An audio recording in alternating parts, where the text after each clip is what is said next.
Alonso, the most experienced amateur on the card tonight. Yeah, between he and his opponent, they have 14 amateur fights. Oh. His opponent experienced himself. This is actually his opponent's 10th fight as his amateur career. Didn't have it listed here, so yeah, thanks for that. That's, like we were saying, you never know what he's going to look like.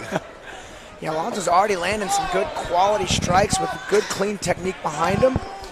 Capone lands a good low kick. Capone's throwing for more power. Alonso's throwing for more finesse. Yeah, Capone looking like he's kind of biting down that mouthpiece. Good duck under there for a double leg. Hands locked together. Looks like he's going to get this dump. Yeah, that's almost always like a guaranteed finish. Oh, decides to take him straight over and gets the big dump directly in his corner. So he'll be able to hear his coaches very well there.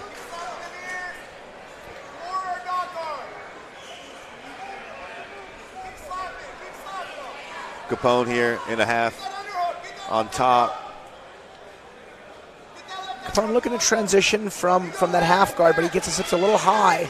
Alonso looked like he was going to try to go underneath and maybe isolate a leg there, but more or less probably to create a scramble. Hey, that was a crafty little modified tripod sweep. Eats a heavy right hand on his way up, though. So that's Capone's kind of power punching, coming into play. It connected well.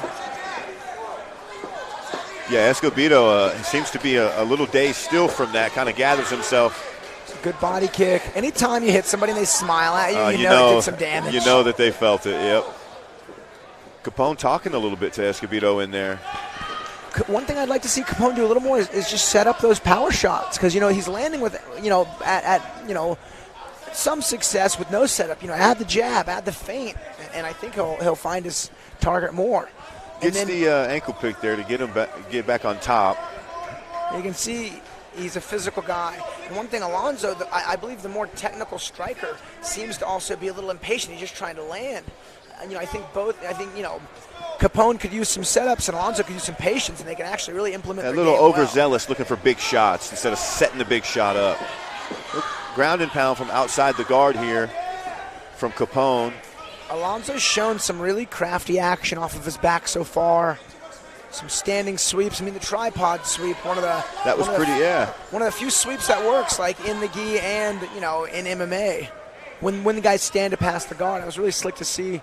So Alonso looking to set up some triangles, but that open guard actually got him passed into he's able to mount. Do that little flying squirrel mount type of thing. And that's the craftiness I'm talking about from Alonso. He got mounted, created some space on the hips. Good little scramble. He's right back out on top and on the back. Slides over the top, got a little too high, and now he's on the bottom again. Capone looking to stay heavy with about 10 seconds left here to finish this first round. No knock on Capone, but he's fighting with a physical pace, and Alonso's fighting with some crafty, technical tricks. This is a fun fight. It's a clash of styles. I'm enjoying it so far. Both fighters back to their corners after the first round. Neither one looking too winded. It was a good first round. That was a fun fight. Yeah, I'm still processing it all. It was up, it was down. There was a lot of stuff happening there. That's a hard round to score there, I would say. There was a UFC fight, the light heavyweight championship fight last night. Every round, both guys got close to finishes. Both of them. One guy would get rocked, would get taken down, would reverse position, and then almost finish the other guy. One of the best fights I've ever seen. It's great when both guys have good moments in a single round.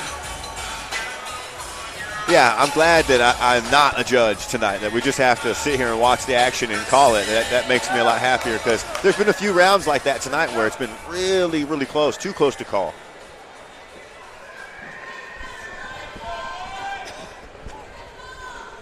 I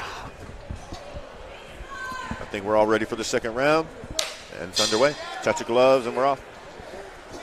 Capone pushes forward immediately. See, there was Capone used 2 jabs to turn on that right hand, and it looked good. Good. High and low. They're both punching, using their different levels of striking here. I like seeing the different levels like that when you see someone using their hands to go to the body, using their feet to go to the head. I like those different levels like that. Seeing it at the amateur level is really cool to see. That was a good little shard hook there from Alonso. He switches stances. He's fighting well from both stances. Ooh, goes for the kind of Jordan Burroughs outside trip. Doesn't quite get it, but he does end up on top in a dominant position in the side control here. Alonso gets fully mounted in a very similar position as we were at the end of the last round. I actually like seeing Alonso's escape attempts. They're very unorthodox, and they seem to be very effective. He immediately got the frame across the waist there. You know, that's something you like to see. A lot of people just bump at the hips. You know, he's immediately doing the right things to try to create that space. And, you know, he's framing well and he's bumping, but then you'll see Alonso, he'll instantly pull one of his knees in between he and his opponent, at least the last round. Capone staying real tight with the guard there, not letting him get any type of turn happening. You know, and most of your escapes require your hands. And when you're getting punched, you got to use those hands to defend those punches. Yeah, he gives the back up in an attempt to try to get out, but does give his neck up in the process. Capone's got the choke sunk in and gets the tap. That was a high-paced fight. And that was all stemmed from a well-timed shot.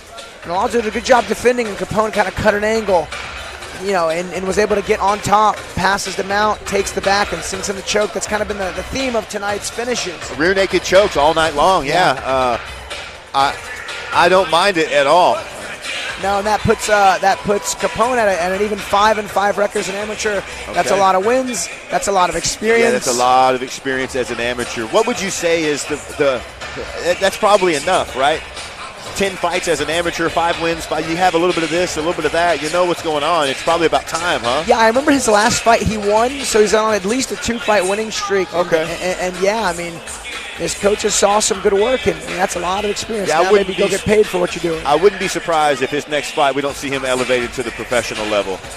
It looks like he's just about ready for it. He finished this fight. He was composed. He did all the right things in the right positions. Was in a few bad spots of his own. He was able to get out of those as well. So, yeah, he's got all the experience he needs at this amateur level.